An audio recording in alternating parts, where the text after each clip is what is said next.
Well, let's start there, Molly. That's one of the main questions that I had for a contractor as well, is that 1099 W-2 conversation. Okay. What qualifies as an independent contractor? What doesn't? What needs to be employed? What are the repercussions if you're not doing that correctly?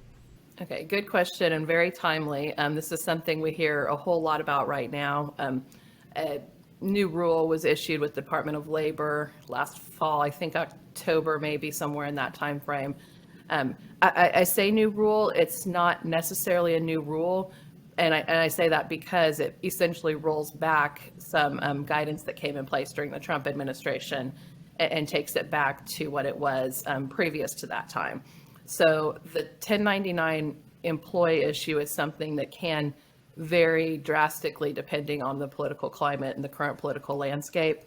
And it's something now that while there was a big push for enforcement of it, 5, 10 years ago, it hasn't been enforced as much. There haven't been the people on the ground really going in and auditing businesses to look at it. Whereas now, I think the trend is that that's definitely picking up again.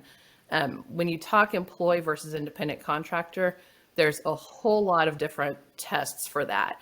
Typically, it comes down to a multitude of factors, but the particular test depends on the particular situation you're looking at it for. For example, the IRS has one definition of employment contractor and, a list of factors they look at when they're looking at to make sure that they have employers, properly withholding taxes on their employees. The Department of Labor, has a different test for independent contractor. Similar, but they're looking at it a little bit differently in determining whether or not someone is an employee or an independent contractor and is entitled to receive, a minimum wage and certain overtime obligations. The National Labor Relations Board has a different test.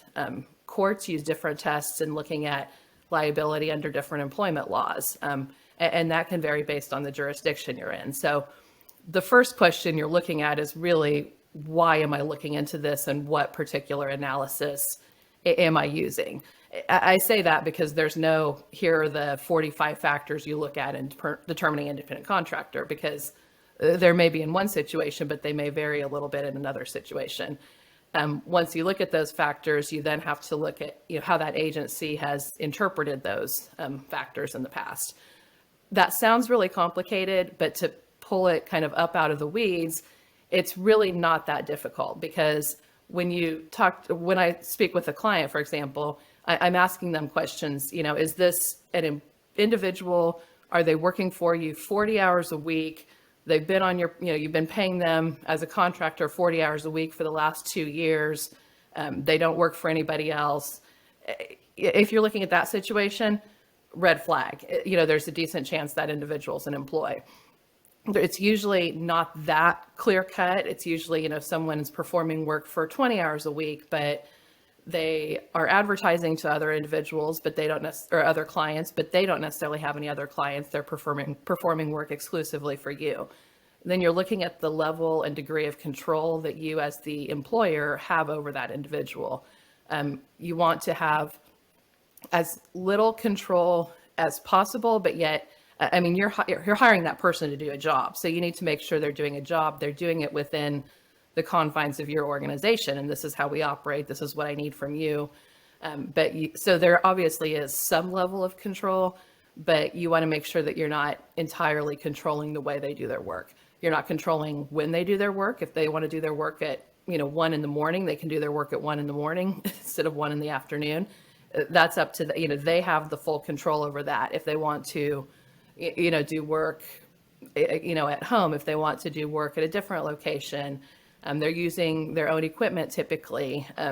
There may be a little bit you provide them, but you're looking at factors like that, like how much control am I providing?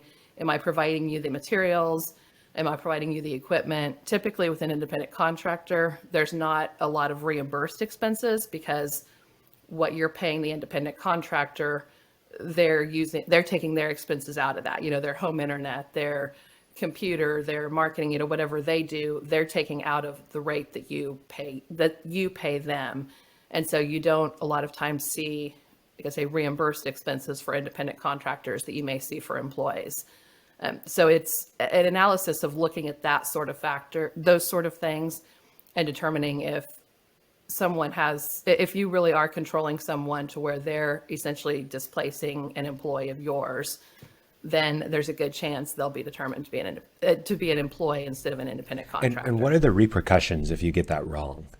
I think that's the important thing for people to know. It depends on where you're looking at. I mean, again, for the Department of Labor, they're looking at overtime. So if somebody's working 60 hours a week, you could go back 3 years and they'd be entitled to overtime pay for 20 hours a week for 3 years, and then double that amount and give them some attorney's fees on top of it. So, I mean, that can obviously get pretty substantial. Minimum wage comes into play, where with independent contractors, they're typically not tracking hours. So that it makes it difficult with the Department of Labor, because since they're not tracking hours, they're all of a sudden, working from sunup till sundown when they talk to an investigator or now have a claim against you that they're being paid improperly.